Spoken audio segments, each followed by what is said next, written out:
Hello my dear student, स्वागत है आपका इस नए वीडियो लेक्चर में। इस वीडियो में हम लोग जानेंगे 17 फरवरी 2024 को जो एग्ज़ाम क्लास 10th का हुआ था उसका सेकेंड सिटिंग का संस्कृत का पेपर, उसका हम ऑब्जेक्टिव का हल जानेंगे। और एक एक ऑब्जेक्टिव यहाँ पर आपको बताया गया है, तो 100 में 100 ऑब्जेक्टिव यहाँ पर हम आपको बताएंगे। तो आप लोग अच्छे से अपना सेट मिला लीजिए, जो भी सेट है आपका। मैं एफ सेट का यहाँ पर क्या कर रहा हूँ आपको बता रहा हूँ, तो आपका जो भी सेट है उसको मिला लीजिएगा। तो आइए हम लोग शुरू करते हैं, और कमेंट बॉक्स में आप लोग मिला के ज़रूर बताइएगा आपका कितना सही है। तो सबसे पहला क्वेश्चन है कि राम प्रवेश के गांव का नाम क्या था। तो उसके गांव का नाम भीखनटोला था, ठीक है। दूसरा क्वेश्चन है कि प्रशासन ने भीखनटोला को 1 कोस की दूरी पर क्या स्थापित किया। तो प्राथमिक विद्यालय। उसके बाद तीसरा क्वेश्चन है कि तथायुक्तम चानी स्थितम सूत्र का उदाहरण कौन सा है। तो स ग्रामम गच्छन् तृणम स्पृशति, ठीक है, ऑप्शन बी हो जाएगा। अगला क्वेश्चन 4 नंबर क्वेश्चन है कि कर्मणि वीर का समस्त पद क्या होगा। समस्त पद कहने का मतलब है कि एक पद में इसको क्या कहेंगे, तो कर्मे वीर कहेंगे। Option number D is right answer. 5 number question है कि लंबोदर किस समास का उदाहरण है। तो बहुव्रीहि समास का, क्योंकि बहुव्रीहि समास से क्या होता है कि एक नए शब्द का बोध होता है। उसके बाद अगला प्रश्न है कि किस समास में पूर्व पद की प्रधानता आती है। तो अवयव भाव समास में। अगला प्रश्न है कि नौ धन इका की संधि क्या होगी। तो नाविका होगी, option number B. 8 number question हम लोग देखते हैं, तो देवर्षि में कौन सी संधि है। तो इसमें हम लोग स्वर संधि, ऑप्शन ए हो जाएगा। उसके बाद 9 नंबर क्वेश्चन है कि पराक्रम डैश हंति रिक्त स्थान की पूर्ति उचित पद से करें। तो यहाँ पे हो जाएगा अनर्थम हो जाएगा, ठीक, option number C. 10 number question है कि डैश परमा तृप्ति किस रिक्त स्थान की पूर्ति उचित पद से करें। तो यहाँ पे हो जाएगा अहिंसा परमा तृप्ति। ये आपका पुस्तक का सवाल है, तो option number B is right answer. आगे प्रश्न है कि ऋग्वेद में कितनी मंत्र दर्शनवती ऋषिकाओं का उल्लेख है। तो वहाँ पे 24 है। आगे हम लोग देखते हैं प्रश्न, तो 12 नंबर है कि विग्रोयम किस संधि का उदाहरण है। तो यहाँ पे हो जाएगा आपका विसर्ग संधि, option number B. 13 number question है कि असंभवम में कौन सा समास है। तो यहाँ पे हो जाएगा आपका नज समास। उसके बाद अगला प्रश्न है भाग्योन्नत संभवती ऐसा किसके द्वारा विचार किया गया। तो पथिक के द्वारा। ये आपका पाठ्य पुस्तक का प्रश्न है। अगला प्रश्न है कि नीति श्लोका पाठ महाभारत के किस पर्व से लिया गया है। तो उद्योग पर्व से लिया गया है। अगला प्रश्न है कि अलस कथा में कितने लोग सोए हुए थे। तो अलस कथा में 4 लोग सोए हुए थे। अगला प्रश्न है कि ईसत का अर्थ क्या है। तो ईसत का अर्थ होता है थोड़ा, option number B is right answer. 18 number प्रश्न है कि बालका सिंघात पिबेति किस सूत्र का उदाहरण है। तो भीर्था थानम भयहेतु, ठीक है, पंचमी विभक्ति का ये क्या है उदाहरण है। अगला क्वेश्चन देखते हैं हम लोग, तो सतत प्रियवादी लोग होते हैं, कैसे होते हैं। तो सुलभ होते हैं, option number C is right answer. भारतीय जीवन दर्शन का महत्वपूर्ण उपादान क्या है। तो वहाँ का संस्कार चैप्टर का ये आपका प्रश्न है। अगला प्रश्न है 21 नंबर कि मातेय में किन वर्णों की संधि हुई है। तो आ और ए की संधि हुई है, option number C is right answer. विसर्ग संधि का उदाहरण निम्न में कौन सा है। तो इत अस्तता विसर्ग संधि का उदाहरण है, ऑप्शन ए। 23 नंबर प्रश्न है कि शिवोपासक किन समास का उदाहरण है। तो यहाँ पे हो जाएगा आपका तत्पुरुष समास। आगे हम लोग देखते हैं, तो योग दर्शन के प्रवर्तक कौन थे। तो पतंजलि थे। 25 नंबर प्रश्न है अशांति के निवारण का उपाय किन पाठ में किया गया है। तो विश्व शांति पाठ में किया गया है। 26 नंबर प्रश्न है कि डैश एव असहिष्णुता जन्यति रिक्त स्थान की पूर्ति सही विकल्प से कीजिए। तो यहाँ पे हो जाएगा द्वेषा, ऑप्शन सी। 27 नंबर प्रश्न है कि विरला पद का अर्थ होता है तो बहुत कम होता है, option A is right answer. किससे शांति होती है। तो यहाँ पे हो जाएगा ऑप्शन बी, परोपकार से शांति होती है। 29 नंबर क्वेश्चन है वसुधा एव की संधि क्या होगी। तो वसुधैव होगी। उसके बाद आगे हम लोग बढ़ते हैं प्रश्न में, तो 30 नंबर प्रश्न है कि एवं डैश रक्षते रिक्त स्थान की पूर्ति विकल्प से कीजिए उचित विकल्प से। तो यहाँ पे हो जाएगा मृजया, ठीक है, रूपम मृजया रक्षते। 31 नंबर क्वेश्चन है कि अस्मत् शब्द का रूप पंचमी विभक्ति बहुवचन में क्या होगा? तो यहाँ हो जाएगा अस्मत्। अगला प्रश्न है कि संति वर्ता मुनया आदित्यम उत्तिष्ठन्ते, यहाँ पे हो जाएगा ऑप्शन आपका बी, राइट आंसर। उसके बाद 33 नंबर क्वेश्चन हम लोग देखते हैं। तो यहाँ पे हो जाएगा आपका कि मंदाकिनी वर्णन पाठ कहाँ से लिया गया है? तो रामायण से लिया गया है। रामायण में मंदाकिनी वर्णन पाठ का वर्णन किया गया है। 34 नंबर क्वेश्चन है, हे कल्याणी संबोधन किसके लिए प्रयुक्त हुआ है? तो सीता के लिए हुआ है। Option A is right answer. 35 है कि स्वामी दयानंद की बचपन का नाम क्या था? तो मूल शंकर था बचपन का नाम उनके। आगे हम लोग देखते हैं। अगला क्वेश्चन है कि तत्र विद्वानम स्थिति गर्हिता अस्ति, प्रश्न निर्माण के लिए रेखांकित पद के स्थान पर कौन सा हो गया? ये जो गर्हिता के नीचे लाइन आप लोग देख रहे हैं, इसका अर्थ क्या होगा? तो होगा कथि, ठीक है। आगे हम लोग 37 नंबर प्रश्न देखते हैं। तो स्वामी दयानंद का जन्म कब हुआ था? तो 1824 ईस्वी में। अगला प्रश्न है कि आर्य समाज के संस्थापक कौन थे? तो Swami Dayanand. Option number B है राइट आंसर। उसके बाद 39 नंबर क्वेश्चन है कि शिक्षा कर्म डैश परमागति। तो यहाँ पर हो जाएगा जीवनस्य, शिक्षा कर्म जीवनस्य परमागति। ऑप्शन नंबर सी जे क्या हो जाएगा? Right answer. उसके बाद अगला क्वेश्चन है कि उपैति पद का अर्थ क्या होता है? तो उपैति पद का अर्थ होता है घूमना।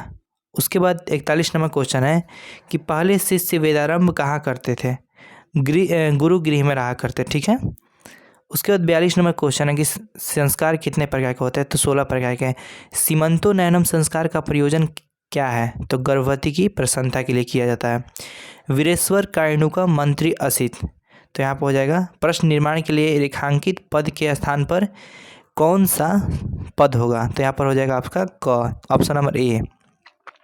45 नंबर क्वेश्चन है कि चंद्रादित्य से राज्ञी यानी कि रानी एवं विजयंगा इति मन्यते। तो उसकी रानी थी चंद्रादित्य की विजय भटारिका। ऑप्शन क्या हो जाएगा? ऑप्शन नंबर आपका ए हो जाएगा। उसके बाद आगे हम लोग देखते हैं। तो तुष्णीम पद का अर्थ क्या होता है? तो तुष्णीम पद का मौन होता है अर्थ। हमारी मातृभूमि कैसी है? तो वत्सला निर्मला विशाला यानी कि ABC 3 हो जाएगा। Option number D. शैक्षणिक संस्कार कितने होते हैं? तो 5 प्रकार के होते हैं। तिरुलंबा रचित चंपू काव्य है तो वरदाम्बिका परिणय। ये बहुत ही क्वेश्चन जो होता है वो मोस्ट इम्पोर्टेंट क्वेश्चन है, तो आप इसको एक बार याद कर लीजिएगा अच्छे से। लौकिक संस्कृत साहित्य की कवित्रियों में प्रथम कल्पा कौन है? तो यहाँ पे ये भी क्वेश्चन जो है बहुत ही VVI है, तो यहाँ पर हो जाएगा विजयंगा, ठीक है। अगला क्वेश्चन है किस पद में व्यंजन संधि हुई है? तो संयम में व्यंजन संधि हुई, ऑप्शन नंबर डी। 52 है किस समास का पहला पद संख्यावाची होता है? द्विगु समास का। 53 है कि यथेक्षम का विग्रह क्या होगा? तो इसका होगा इक्षम अति, option number D. 54 number question है कि सार्थम अवयव के योग में कौन सी विभक्ति होती है? तो तृतीय विभक्ति होती है। वने वसति सिंह इस वाक्य में सप्तमी विभक्ति किस सूत्र से हुई है? तो यश से च भावेन भाव लक्षणम, ऑप्शन नंबर बी। 55 का ऑप्शन बी हो जाएगा। 56 का कर्म कारक में कौन सी विभक्ति होती है? कर्ता ने कर्म को यानी कि द्वितीय विभक्ति होती है, तो ऑप्शन बी। भास रचित नाटकों की संख्या कितनी है? तो 13 है। वाजिन शब्द का अर्थ होता है घोड़ा। उसके बाद अगला प्रश्न है कि कर्णस्य दानवीरता पाठ में अव्या किसकी युक्ति है? तो शल्य की। सुबंध मूला पादपा निपंती निपतंती, ठीक है। रेखांकित पद का प्रश्न निर्माण निप में कौन सा होगा? तो यहाँ पे हो जाएगा सुबंध मूला के निपतंती, ठीक है, ऑप्शन सी। 61 का होगा प्रोक्ता पद का अर्थ क्या होता है? तो कहीं गई, ऑप्शन ए हो जाएगा। 62 है कि मति शब्द का तृतीय विभक्ति एक वचन में क्या रूप होगा? तो मत्या होगा, ऑप्शन ए। 63 नंबर प्रश्न है कि काव्य मीमांसा नामक ग्रंथ के रचनाकार है राजशेखर, ऑप्शन ए हो जाएगा। पटना किस शब्द से निर्मित है? तो पटनम से, ऑप्शन क्या हो जाएगा आपका? ए हो जाएगा, ठीक है। आगे हम लोग देखते हैं। तो यहाँ पे आपका हो जाएगा कि पटना नगर पालिका है तो पटन देवी, ऑप्शन सी। 65 का ऑप्शन सी हो जाएगा। अगला प्रश्न 66 नंबर गच्छेऊ पद भी कौन सी धातु है? तो गच्छ हो जाएगा, ऑप्शन ए। उसके बाद 67 है, पा दंतु में कौन सा अवयव बना है? तो पाथु। 68 नंबर क्वेश्चन है कि वार्षिकी परीक्षायाम अहम प्रथम स्थानम प्राप्तवान। या तो पहला ऑप्शन हो जाएगा आपका ए हो जाएगा वार्षिकी 68 का। 69 का हो जाएगा अजा में कौन सा स्त्री पढ़ते हैं? तो टाप पढ़ते हैं। स्मृति पद में कौन सी धातु होती है? तो अस्म धातु होती है। ठीक है। 71 नंबर क्वेश्चन है कि संबोधनी च सूत्र में प्रथमा विभक्ति किस वाक्य में हुई है? तो यहाँ पर 4 वाक्य आपको दिए गए हैं, तो इसमें पूछ रहा है कि संबोधनी च सूत्र से कौन में प्रथमा विभक्ति हुई है? तो यहाँ पे आपका हे मोहन पुस्तकम पठा, ऑप्शन डी। तो 72 देखते हैं हम लोग क्वेश्चन। तो जयंती किस धातु का रूप है? तो जय धातु का। ठीक है। राजन शब्द में षष्ठी विभक्ति बहुवचन का रूप कौन सा होगा? तो रज्ञाम हो जाएगा, ऑप्शन बी। 74 क्वेश्चन है कि तोई पद का मूल रूप क्या है? तो युष्मद हो जाएगा। प्रत्यहम में कौन सा उपसर्ग हो गया? तो प्रति हो जाएगा। 76 में क्वेश्चन आलस्य में कौन सा पढ़ते हैं? तो शरण पढ़ते हैं। ठीक है, ऑप्शन यहाँ पे आपका बी हो जाएगा। आगे बढ़ते हैं हम लोग क्वेश्चन। तो 77 नंबर है, डैश चना नरमा भवंती रिक्त स्थान की पूर्ति उचित विकल्प से कीजिए। तो यहाँ पे आपका ऑप्शन हो जाएगा ए बुद्धिमान। 78 नंबर क्वेश्चन है कि धावन, यहाँ पर देखिए ऑप्शन हो जाएगा ए धावन बालिका मार्गे पत्यति, ऑप्शन सी। ठीक है। नम कत से कौन सा शब्द बनेगा? तो यहाँ पे नक्तम बनेगा, ऑप्शन बी हो जाएगा। 80 नंबर क्वेश्चन, गय धातु के लिट लकार उत्तम पुरुष एक वचन का रूप निम्न में कौन सा होगा? तो गस्यामी हो जाएगा। ठीक है, लिट लकार उत्तम पुरुष एक वचन में। उसके बाद आगे देखते हैं हम लोग प्रश्न 81 नंबर, परस से उपकारक का समस्त पद क्या होगा? तो परोपकार होगा। अगला प्रश्न है कि ऋणत्यभ्यो डीप सूत्र से किस डीप प्रत्यय किस पद में हुआ है? तो किशोरी में हुआ है। ठीक, आगे देखते हैं हम लोग 83 नंबर क्वेश्चन। तो इंद्र का स्त्रीलिंग रूप क्या होगा? तो इंद्राणी होता है। उसके बाद 84 नंबर प्रश्न है कि व्याघ्र पतिता कथा में अहम महापंके पतियोसी, ठीक है, यह जो पद है वो किससे लिए कौन बोलता है? तो बाघ बोलता है। 65 नंबर प्रश्न है, 85 नंबर कि हितोपदेश कैसा ग्रंथ है? तो धार्मिक ग्रंथ है। उसके बाद 86 नंबर क्वेश्चन कि दरा पद का अर्थ होता है? तो पत्नी होता है।